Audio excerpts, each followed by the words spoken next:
ஓம் சாந்தி 25/5/2026 காலை முரளி பாப்தாதா மதுபன். பாபா சொல்கிறாங்க, இனிமையான குழந்தைகளே, தன்னைத்தான் கேட்டுக்கொள்ளுங்கள். நான் கர்மேந்திரியங்களை வென்றவர்களாக ஆகியிருக்கிறேனா? எந்த ஒரு கர்மேந்திரியமாவது என்னை ஏமாற்றல் இருக்கிறதா அப்படின்னு செக் பண்ண சொல்கிறார் பாபா. கேள்வி கேட்குறாங்க, கர்மாதீத்தாவதற்காக குழந்தைகளாகிய நீங்கள் தனக்குத்தானே எந்த ஒரு உறுதிமொழியை எடுத்துக்கொள்ள வேண்டும்? பதில் சொல்கிறாங்க பாபா, தனக்குத்தான் உறுதி எடுத்துக்கொள்ளுங்கள்.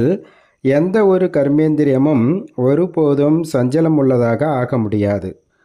நான் என்னுடைய கர்மேந்திரியங்களை எனது கட்டுப்பாட்டில் வைத்திருக்க வேண்டும். பாபா என்னென்ன கட்டளைகள் கொடுத்துள்ளாரோ அவற்றை நடைமுறைப்படுத்தியே ஆக வேண்டும். பாபா சொல்லியிருக்கின்றார், இனிமையான குழந்தைகளே, கர்மாதீத் ஆக வேண்டுமானால் எந்த ஒரு கர்மேந்திரியத்தின் மூலமாகவும் விகர்மம் செய்யாதீர்கள். மாயா மிகவும் சக்தி வாய்ந்தது. கண்கள் ஏமாற்றக்கூடியவை. அதனால் தன்னை பாதுகாத்து கொள்ளுங்கள் என்றார் பாபா. ஓம் சாந்தி. குழந்தைகளே, ஆத்ம அபிமானியாகி அமர்ந்திருக்கின்றீர்களா? தன்னைத்தான் கேளுங்கள் என்றார். ஒவ்வொரு விஷயத்திலும் தனக்குத்தானே கேட்க வேண்டியுள்ளது. பாபா யுக்தி சொல்கின்றார். தன்னைத்தான் கேட்டுக்கொள்ளுங்கள். ஆத்ம அபிமானியாகி அமர்ந்திருக்கிறேனா? பாபாவை நினைவு செய்கின்றேனா?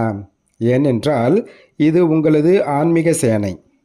அந்த சேனையிலோ எப்பொழுதுமே இளைஞர்கள் தான் நியமனம் செய்யப்படுகிறார்கள். மிலிட்ரிக்கு ஆள் எடுக்கிறாங்கன்னா இளைஞர்கள் தான் எடுக்கிறாங்க. ஆனால் இந்த சேனையில் இளைஞர்கள் 14-15 வயதினர் உள்ளனர் என்றால் 90 வயது முதியவர்களும் கூட உள்ளனர். சிறு குழந்தைகளும் உள்ளனர். இந்த சேனை மாயையை வெல்வதற்காக உள்ளது. ஒவ்வொருவரும் மாயா மீது வெற்றி பெற்று பாபாவிடமிருந்து எல்லையற்ற ஆஸ்தி பெற வேண்டும். ஏனென்றால் மாயா மிகவும் கொடியது. குழந்தைகள் தாங்களே கூட அறிந்துள்ளனர், மாயா மிகவும் சக்தி வாய்ந்தது. ஒவ்வொரு கர்மேந்திரியமும் மிகவும் ஏமாற்றம் தருவதாக உள்ளது. அனைத்தையும் விட முதலில் அதிகமாக ஏமாற்றுவது எந்த கர்மேந்திரியம்? கண்கள் தான் அனைத்தையும் விட அதிகமாக ஏமாற்றம் தருகின்றன. தன்னுடைய துணைவி இருந்த பொழுதும் அழகான மற்றவர் யாரையாவது பார்த்தால் உடனே கவரப்படுவார்கள். கண்கள் அதிகமாக ஏமாற்றுகின்றன. அவர்களை தொடுவதற்கு மனம் எண்ணுகின்றது. குழந்தைகளுக்கு புரிய வைக்கப்படுகின்றது, சதா புத்தி மூலம் இதை புரிந்து கொள்ளுங்கள். நாம் பிரம்மா குமாரிகள், சகோதர சகோதரிகள். இதில் மாயா மிகவும் குப்தமாக ஏமாற்றி விடுகின்றது. அதனால் அதை சார்ட்டிலும் கூட எழுத வேண்டும். இன்று நாள் முழுவதும் எந்தெந்த கர்மேந்திரியங்கள் நமக்கு ஏமாற்றம் தந்தன? அனைத்திலும் அதிக விரோதியாக இருப்பது இந்த கண்கள். ஆகவே இதை எழுத வேண்டும். இன்னாரை பார்த்தேன், எனது பார்வை சென்றது. சூர்தாஸின் உதாரணமும் உள்ளது இல்லையா? தம்முடைய கண்களை தோண்டி எடுத்து விட்டார். தன்னைத்தான் சோதித்து பார்த்தால் தெரியும், கண்கள் அதிகமாக ஏமாற்றுகின்றன. தன் மனைவியையும் கூட விட்டுவிட்டு யாராவது நன்றாக இருப்பவரை பார்த்தால் அதில் சிக்கி விடுகின்றனர். சிலர் பாடுவதில் திறமைசாலியாக இருப்பார்கள். அலங்காரம் நன்றாக இருக்குமானால் கண்கள் உடனே சஞ்சலமடைந்துவிடும். அதனால் பாபா சொல்கின்றார், இந்த கண்கள் மிகவும் ஏமாற்றம் தருகின்றன. சேவையும் கூட செய்கின்றனர், ஆனால் கண்கள் மிகவும் ஏமாற்றத்தை தருகின்றன. இந்த விரோதியை முழுமையாக சோதிக்க வேண்டும். இல்லை என்றால் நாம் நமது பதவியை மிகவும் கீழானதாக ஆக்கிக்கொள்வோம் என புரிந்து கொள்ளுங்கள். யார் புத்திசாலி குழந்தைகளோ அவர்கள் தங்களிடமுள்ள டைரியில் குறித்து வைக்க வேண்டும். இன்னாரை பார்க்கும் பொழுது எமது பார்வை சென்றது. பிறகு தனக்குத்தானே தண்டனை கொடுத்து கொள்ள வேண்டும். பக்தி மார்க்கத்திலும் கூட பூஜை நேரத்தில் புத்தி வேறு பக்கம் அலைகின்றது. அப்பொழுது தன்னைத்தான் கைவிரல் நுனியினால் கிள்ளிக்கொள்கின்றனர். ஆக எப்பொழுது அது போன்ற யாராவது பெண் முதலானவர்கள் முன்னால் வந்தால் அவர்களிடமிருந்தே விலகிவிட வேண்டும். நின்று கொண்டு பார்க்கக்கூடாது. கண்கள் மிகவும் ஏமாற்றம் தரக்கூடியவை. அதனால் சந்நியாசிகள் கண்களை மூடிக்கொண்டு அமர்கின்றனர். பெண்களை பின்னாலும் ஆண்களை முன்னாலும் அமரச் செய்கின்றனர். அநேகர் இது போலவும் இருக்கின்றனர். பெண்களை ஒரு சிறிதும் பார்ப்பதே இல்லை. குழந்தைகளாகிய நீங்களோ மிகுந்த முயற்சி செய்ய வேண்டும். உலகத்தின் ராஜ்ய பாக்கியத்தை பெறுவது என்பது ஒன்றும் சாதாரண விஷயமல்ல. அந்த மனிதர்களோ 10, 12, 20,000, ஓரிரு லட்சம், கோடி என்று சேர்த்து வைப்பார்கள். பிறகு அனைத்தும் அழிந்து போகும். குழந்தைகளாகிய உங்களுக்கோ அழியாத ஆஸ்தி கிடைக்கின்றது. அனைத்து பிராப்திகளும் கிடைத்து விடுகின்றன. எந்த ஒரு பொருளுக்காகவும் கஷ்டப்பட வேண்டும் என்ற நிலையே இருக்காது. கலியுக இறுதிக்கும் சத்தியுக ஆரம்பத்திற்கும் இரவு பகலுக்குள்ள வேறுபாடு உள்ளது. இங்கோ எதுவுமே கிடையாது. இது உங்களுடைய புருஷோத்தம சங்கம யுகம். புருஷோத்தம் என்ற சொல்லை அவசியம் எழுத வேண்டும் என்றார் பாபா. மனிதிலிருந்து தேவதையாக்குவதற்கு இறைவனுக்கு அதிக நேரம் பிடிப்பதில்லை. நீங்கள் இப்பொழுது பிராமணர் ஆகி இருக்கின்றீர்கள். மனிதர்களோ முற்றிலும் பயங்கர இருளில் உள்ளனர். சொர்க்கத்தையே பார்க்க முடியாது என்ற நிலையில் அநேகர் உள்ளனர். பாபா சொல்கின்றார், குழந்தைகளே, உங்கள் தர்மம் மிகுந்த சுகம் தரக்கூடியது. மனிதர்களுக்கு எதுவும் தெரியாது. சொர்க்கம் என்பது என்னவென்பதை பாரதவாசிகள் மறந்து விட்டுள்ளனர். கிறிஸ்துவ மக்களை கூட சொல்கின்றனர் சொர்க்கம் இருந்தது என்று. இந்த லட்சுமி நாராயணரை பகவான் பகவதி என சொல்கின்றனர் இல்லையா? ஆகவே நிச்சயமாக கடவுள்தான் இதுபோல் ஆக்குவார்.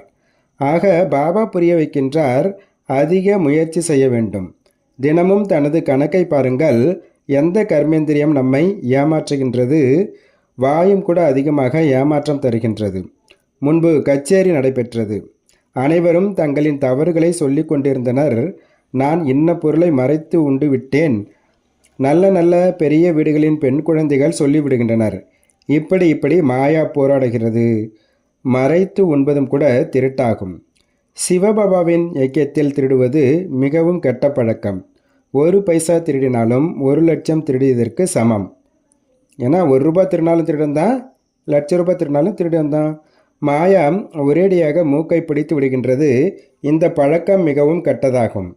கெட்ட பழக்கம் இருக்குமானால் நாம் என்னவாக ஆவோம்? சொர்க்கத்திற்கு செல்வது ஒன்றும் பெரிய விஷயம் கிடையாது. ஆனால் அதில் பிறகு பதவியும் கூட உள்ளது இல்லையா? ராஜா எங்கே, பிரஜை எங்கே? எவ்வளவு வேறுபாடு! ஆக கர்மேந்திரிகளும் கூட அதிகம் ஏமாற்றம் தருபவையாகும். அவற்றை கவனமாக கட்டுப்பாட்டில் வைத்திருக்க வேண்டும். உயர்ந்த பதவி பெற வேண்டுமானால் பாபாவின் கட்டளைப்படி முழுமையாக நடக்க வேண்டும். பாபா வழிகாட்டுதல் தருவார். மாயா பிறகு இடையில் வந்து விக்னத்தை ஏற்படுத்தும். பாபா சொல்கின்றார், மறக்காதீர்கள். இல்லை என்றால் பிறகு கடைசியில் அதிக வருத்தப்படுவீர்கள். ஃபெயில் ஆவதற்கான சாட்சாத்காரம் கூட கிடைக்கும். இப்பொழுது நீங்கள் சொல்கிறீர்கள், நாம் நரனிலிருந்து நாராயணன் ஆவோம் என்று. ஆனால் தன்னைத்தான் கேளுங்கள், தனது கணக்கை வெளிப்படுத்துங்கள். அநேகருக்கு இதை புரிந்து கொண்டு நடைமுறைப்படுத்துவது கடினமாக உள்ளது. ஆனால் பாபா சொல்கின்றார், இதனை நடைமுறைப்படுத்துவதால் உங்களுக்கு முன்னேற்றம் அதிகம் ஏற்படும். முழு நாளின் கணக்கை வெளிப்படுத்த வேண்டும். இந்த கண்கள் மிகவும் ஏமாற்றம் தருகின்றன. யாரையாவது பார்ப்பீர்களானால் சிந்தனை வரும், இவரோ மிக நன்றாக இருக்கின்றார் என்று. பிறகு பேசுவீர்கள். மனதில் எண்ணம் வரும், அவருக்கு ஏதேனும் பரிசு கொடுப்போம், இதனை உண்ண கொடுப்போம். அதே சிந்தனை ஓடிக்கொண்டே இருக்கும். குழந்தைகள் புரிந்து கொண்டுள்ளனர். இதில் மிகுந்த முயற்சி தேவை. கர்மேந்திரியங்கள் அதிகமாக ஏமாற்றுகின்றன. ராவண ராஜ்யம் இல்லையா? பாபா சொல்கின்றார், அங்கே கவலைக்கான எந்த ஒரு விஷயமும் கிடையாது. ஏனென்றால் ராவண ராஜ்யமே அங்கே கிடையாது. கவலைப்படுவதற்கான விஷயமே இருக்காது. அங்கேயும் கூட கவலை இருக்குமானால் பிறகு நரகம் மற்றும் சொர்க்கத்திற்கிடையில் வித்தியாசம்தான் என்ன இருக்கும்? குழந்தைகள், நீங்கள் மிக மிக உயர்ந்த பதவி பெறுவதற்காக பகவானிடம் படிக்கின்றீர்கள். பாபா புரிய வைக்கின்றார், மாயா பெயரை கடுக்க செய்து விடுகிறது. நீங்கள் அபகாரம் செய்தீர்கள், நான் உபகாரம் செய்கின்றேன். குழந்தைகளே, நீங்கள் தீய பார்வை வைப்பீர்களானால் தனக்குத்தானே நஷ்டம் ஏற்படுத்திக் கொள்வீர்கள். அடைய வேண்டிய குறிக்கோள் மிகவும் உயர்வானது. அதனால் பாபா சொல்கின்றார், தனது கணக்கை பாருங்கள். எந்த ஒரு விகர்மமும் செய்யவில்லை தானே? யாருக்கும் ஏமாற்றம் கொடுக்கவில்லையே. இப்பொழுது விகர்மங்களை வென்றாக வேண்டும். விகர்மங்களை வென்ற புதிய சகாப்தத்தை பற்றி குழந்தைகளாகிய உங்களை தவிர வேறு யாருக்கும் தெரியாது. பாபா புரிய வைத்துள்ளார். விகர்மங்களை வென்று இப்பொழுது 5000 ஆண்டுகள் ஆகின்றன. பிறகு விகர்மம் செய்கின்றனர் என்றால் வாம மார்க்கத்தில் செல்கின்றனர். கர்மம், அகர்மம், விகர்மம் என்ற சொல்லோ உள்ளது இல்லையா? மாயாவின் ராஜ்யத்தில் மனிதர்கள் என்ன கர்மம் செய்தாலும் அது விகர்மமாகவே ஆகின்றது. சத்தியுகத்தில் விகாரம் இருப்பதில்லை. அதனால் விகர்மம் எதுவும் ஏற்படுவதில்லை. இதையும் நீங்கள் அறிவீர்கள். ஏனெனில் உங்களுக்கு ஞானத்தின் மூன்றாவது கண் கிடைத்துள்ளது. நீங்கள் திரிநேத்திரி ஆகியிருக்கின்றீர்கள். ஆக திரிகாலதரிசி திரிநேத்திரி ஆக்குபவர் பாபா. நீங்கள் ஆஸ்திகர் ஆகியிருக்கின்றீர்கள், அதனால் திரிகாலதரிசி ஆகியிருக்கின்றீர்கள். முழு டிராமாவின் ரகசியமும் புத்தியில் உள்ளது. மூலவதனம், சூட்சுமவதனம், ஸ்தூலவதனம், 84 பிறவிகளின் சக்கரம். பிறகு மற்ற தர்மங்கள் விருத்தி அடைகின்றன. அவர்கள் ஒன்றும் சத்கதி அடைவதில்லை. அவர்களை குரு என்றும் சொல்ல முடியாது. அனைவருக்கும் சத்கதி அளிப்பவர் ஒரு பாபா. இப்பொழுது அனைவருக்குமே சத்கதி கிடைக்கப் போகின்றது. அவர்கள் தர்ம சாபகர்கள் என சொல்லப்படுகின்றனர். குரு இல்லை, தர்ம சாபகர்கள். தர்ம ஸ்தாபனை செய்வதற்கு நிமித்தமாக ஆகியிருக்கிறார்கள். மற்றபடி சத்கதி அளிப்பதில்லை. அவர்களை நினைவு செய்வதால் சத்கதி எதுவும் கிடைப்பதில்லை. விகர்மங்களை விநாசமாவதில்லை. அவை அனைத்துமே பக்தியாகும். ஆக பாபா புரிய வைக்கின்றார், மாயா மிகவும் கொடியது. இதன் மீதுதான் யுத்தம் நடைபெறுகின்றது. நீங்கள் சிவசக்தி பாண்டவ சேனை. நீங்கள் அனைவரும் வழிகாட்டிகள். சாந்திதாமம் மற்றும் சுகதாமத்திற்கான வழி சொல்கிறீர்கள். நீங்கள் சொல்கிறீர்கள், பாபாவை நினைவு செய்வீர்களானால் விகர்மங்கள் விநாசமாகும். ஆனால் மீண்டும் பாவகர்மம் செய்வீர்களானால் 100 மடங்கு பாவமாக ஆகிவிடும். எவ்வளவு முடியுமோ எந்த ஒரு விகர்மமும் செய்யாமல் இருக்க வேண்டும். கர்மேந்திரியங்கள் மிகவும் ஏமாற்றம் தருகின்றன. பாபா ஒவ்வொருவரின் நடத்தை மூலம் புரிந்து கொண்டு விடுகின்றார். குழந்தைகளுக்கு மாயாவின் புயல்கள் வருகின்றன. ஆண் பெண் என புரிந்து கொள்வதால் தான் புயல்கள் வருகின்றன. ஆக இந்த கண்கள் மீது எவ்வளவு கட்டுப்பாடு வைக்க வேண்டும். நாமோ சிவபாபாவின் குழந்தைகள். பாபாவிடம் உறுதிமொழி கொடுத்து ராக்கியம் கூட கட்டுகின்றனர். பிறகும் கூட மாயா ஏமாற்றம் தந்து விடுகின்றது. அதன் பிறகு விடுபட முடியாது. கர்மேந்திரியங்கள் எப்பொழுது வசப்படுகின்றனவோ அப்போதுதான் கர்மாதீத்த நிலை ஏற்பட முடியும். சொல்வதோ எளிது, நான் லட்சுமி நாராயணனாக ஆவேன் என்று. ஆனால் புத்திசாலித்தனமும் வேண்டும் இல்லையா? பாபா சொல்கின்றார், கட்டளைப்படி நடைமுறைப்படுத்துங்கள். பாபா பாபா என சொல்லிக்கொண்டே இருங்கள். பாபாவிடம் இருந்துதான் முழு ஆஸ்தியை பெறுவேன். இப்படிப்பட்ட ஆசிரியர் எங்கும் எப்பொழுதும் கிடைக்க மாட்டார். இந்த அனைத்து விஷயங்களையும் தேவதைகள் கூட அறிந்திருக்கவில்லை என்னும் பொழுது பின்னால் வரக்கூடிய தர்மத்தினர் எப்படி அறிந்து கொள்ள முடியும்? பாபா சொல்கின்றார், நான் எதை சொன்னாலும் சிவபாபா தான் சொல்கிறார் என புரிந்து கொள்ளுங்கள். இந்த தாதா சொல்கிறார் என புரிந்து கொள்ள வேண்டாம்னு பிரம்மபாபா சொல்கிறாரு. இவரோ எனது ரதம். இவர் என்ன செய்கின்றார்? குழந்தைகளாகிய உங்களுக்கு ராஜ்யத்தை நான் தருகின்றேன், இந்த ரதம் தருவதில்லை. இவரோ முற்றிலும் அனைத்தையும் இழந்தவர். இவரும் கூட பாபாவிடமிருந்து ஆஸ்தி பெறுகின்றார். எப்படி நீங்கள் புருஷார்த்தம் செய்கிறீர்களோ அதுபோல் இவரும் செய்கின்றார். இவரும் கூட மாணவ வாழ்க்கையில் இருக்கின்றார். இந்த ரதத்தை கடனாக பெற்றுள்ளேன். அது தமோபிரதானமான நிலையில் உள்ளது. நீங்கள் பூஜைக்குரிய தேவதையாவதற்காக, மனிதர்களிலிருந்து தேவதையாவதற்காக படிக்கின்றீர்கள். யாருடைய அதிர்ஷ்டத்திலாவது இல்லை என்றால் சொல்கின்றனர், எனக்கோ சந்தேகம் உள்ளது. சிவபாபா எப்படி வந்து படிப்பு சொல்லித் தருகின்றார்? என்னால் இதை புரிந்து கொள்ள முடியவில்லை அப்படின்னு சொல்கிறாங்களாம். தந்தையை நினைவு செய்யவில்லை எனில் விகர்மம் எப்படி விநாசமாகும்? முழுமையான தண்டனை பெற வேண்டியதிருக்கும். ராஜ்யம் ஸ்தாபனையாகி கொண்டிருக்கின்றது. ராஜாக்களுக்கு எவ்வளவு தாசிகள் உள்ளனர். பிரம்மபாபாவோ ராஜாக்களின் தொடர்பில் வந்திருக்கின்றார். தாசிகளை சீதனமாக கொடுக்கின்றனர். இங்கேயே இவ்வளவு தாசிகள் உள்ளனர் என்றால் சத்தியுகத்தில் எவ்வளவு பேர் இருப்பார்கள்? இதுவும் ராஜதானி ஸ்தாபனையாகி கொண்டிருக்கின்றது. என்னென்ன செய்து கொண்டிருக்கின்றீர்கள் என்பதை பாபா அறிந்துள்ளார். ஒவ்வொருவரின் கணக்கிலிருந்தும் பதிவுகளிலிருந்து பாபா சொல்ல முடியும். இந்த சமயம் இறந்து போனால் என்னவாக ஆவார்கள்? கர்மாதீத் அவஸ்தாவை கடைசியில் அனைவரும் நம்பர்வார் அடைவார்கள். ஆக இது வருமானமாகும். வருமானத்தில் மனிதர்கள் எவ்வளவு பிஸியாக உள்ளனர்.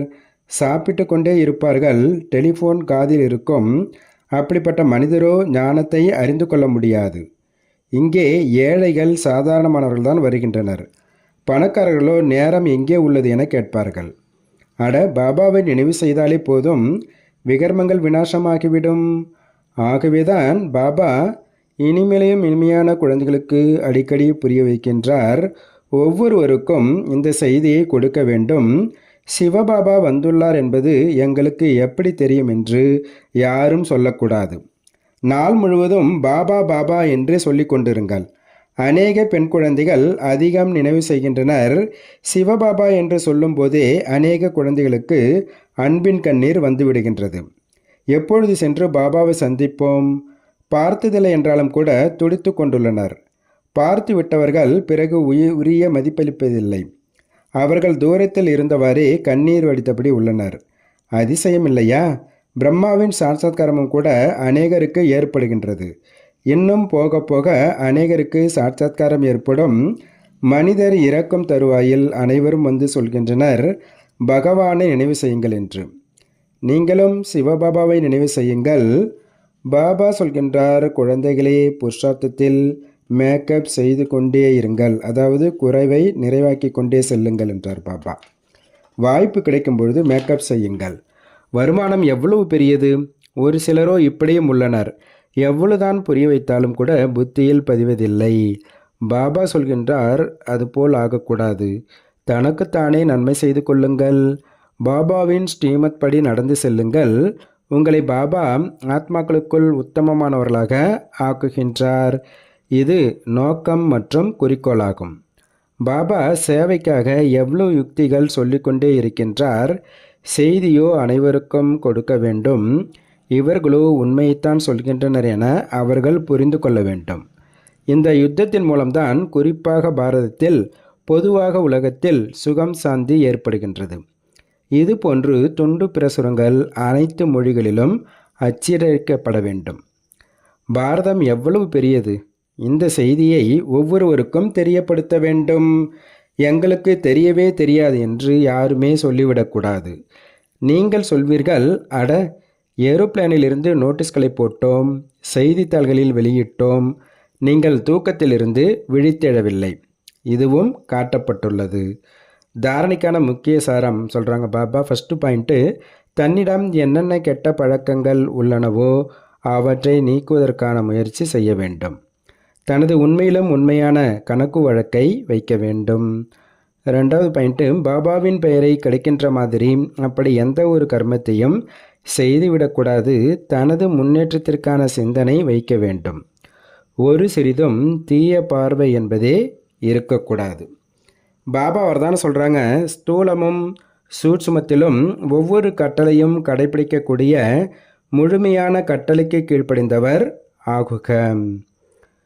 ஸ்தூல கட்டளைகளை பின்பற்றும் சக்தி எந்த குழந்தைகளுக்கு இருக்கும் என்றால், யார் சூட்சும கட்டளைகளை பின்பற்றுவர்களுக்கு மட்டுமே இருக்கும். சதா நினைவில் இருப்பது மற்றும் மனம் சொல் செயலில் தூய்மையாக இருங்கள். எண்ணத்திலும் கூட அசுத்தம் அல்லது தூய்மையின்மை இருக்கக்கூடாது. ஒருவேளை ஏதேனும் எண்ணங்களில் பழைய அசுத்தமான சமஸ்காரங்கள் வந்தால் அது சம்பூர்ண வைஷ்ணவம், சம்பூர்ண தூய்மை என்று சொல்ல முடியாது. ஆகவே எந்த ஒரு எண்ணமும் கட்டளைக்கு எதிராக இல்லாமல் இருப்பது, அப்பொழுதுதான் முழுமையான கட்டளைக்கு கீழ்ப்படிந்தவர் என்று கூறலாம். ஸ்லோகன் சொல்கிறாரு, பாபாவை தெரிந்து கொண்டு இதயத்திலிருந்து பாபா என்று கூறுவது, இதுதான் மிகப்பெரிய விசேஷத்தன்மை. அவ்யக்த சமிக்கை, சதா ஆடாத அசையாத ஒரே சீரான மனோநிலையை அனுபவம் செய்யுங்கள். ஏக்ரஸ் நிலையை உருவாக்க கர்மயோகியாக ஆகுங்கள். கர்மயோகியின் முன்னால் எப்படிப்பட்டவராக இருந்தாலும் அவர் எப்பொழுதும் இயல்பாகவே விடுபட்டவராகவும் அன்பானவர்களாகவும் இருப்பார்கள். இவருக்கு நாடகத்தின் இது நடிப்பு என்று ஞானத்தின் மூலம் அவர் புரிந்து கொள்வார். அவரை நல்லது என்று புரிந்து கொண்டு சாட்சியாக பார்ப்பார். மேலும் தவறானதை மாற்ற வேண்டும் என்ற நல்ல எண்ணத்துடன் கருணை மிகுந்த பார்வையுடன் சாட்சியாக பார்த்து மாற்ற முயற்சிப்பார்கள். இதுதான் ஏக்ரஸ் நிலையை உருவாக்கும் சாதனமாகும். நல்லது.